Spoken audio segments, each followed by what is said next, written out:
কালকে সরজিৎ ঘোষের লেখা বিশ্বাস কবিতাটি বলার পর আমার আর কবিতা বলা হয়নি।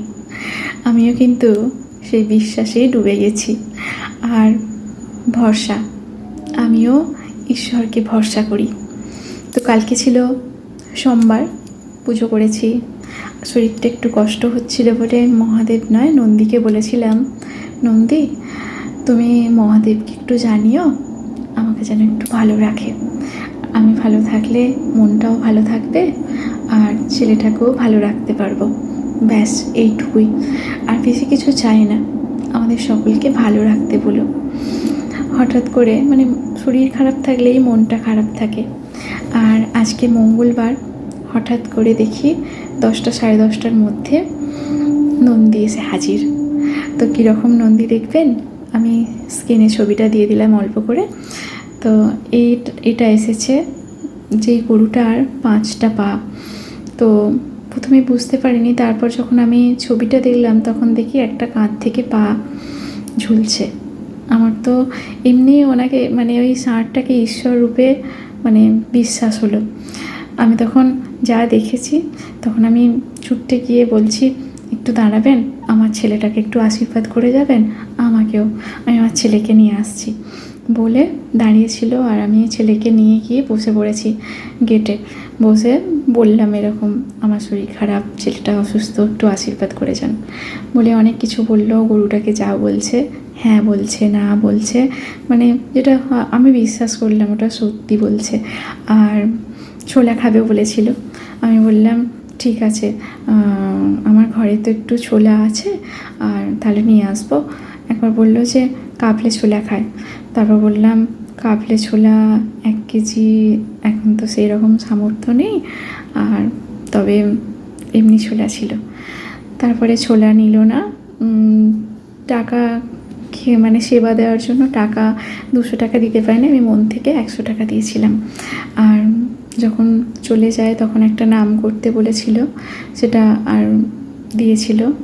ঠাকুরের চুলটা বলেছিল যে তুমি কবচ করে পরিয়ে দিও।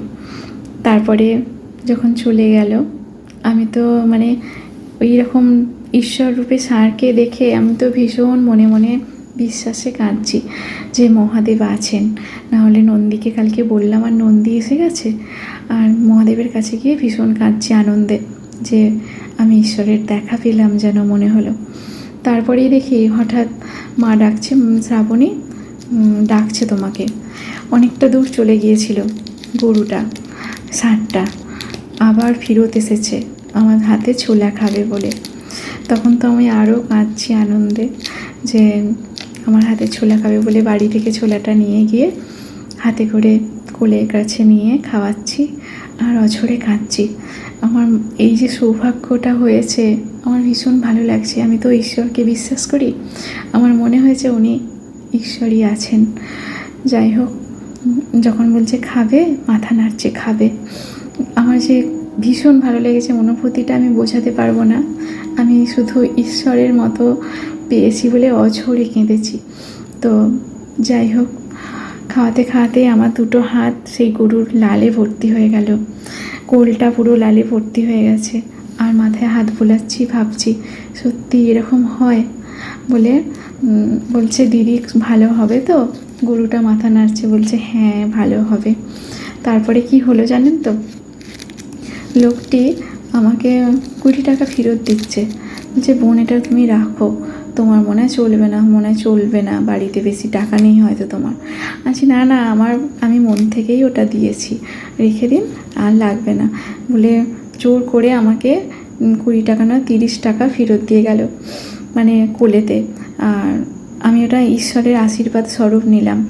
আর একটা বিস্কুটের প্যাকেট, বলছে বোন তুমি এটা খেও, দিল। আর একটা ছোট্ট পাথর দিয়েছে লাল মতো, বলে তুমি এটা পড়বে, তোমার শরীরটা ভালো থাকবে। তো এই অনুভূতিটা আমার এত ভালো লেগেছে কি বলবো। মনে হলো সত্যিই তো ঈশ্বর এসেছে। সেই থেকে আমার মনে একটু জোর হলো যে ঈশ্বর আছেন, সত্যিই আছেন। আর সবসময় টাকা পয়সা দিয়ে ঈশ্বরকে সন্তুষ্ট করা যায় না, ভক্তি শ্রদ্ধায় আর মনের সৌন্দর্যটাই মানুষকে আকর্ষণ করে, মানে মানুষের মনের ভক্তি শ্রদ্ধা দিয়ে মানুষকে ভালোবাসা যায়, ঈশ্বরকেও ভালোবাসা যায়। তো আজকে এটাই থাক, আমার এই অনুভূতিটা শেয়ার করলাম। ভালো লাগলে আপনারা লাইক কমেন্ট করবেন, কেমন?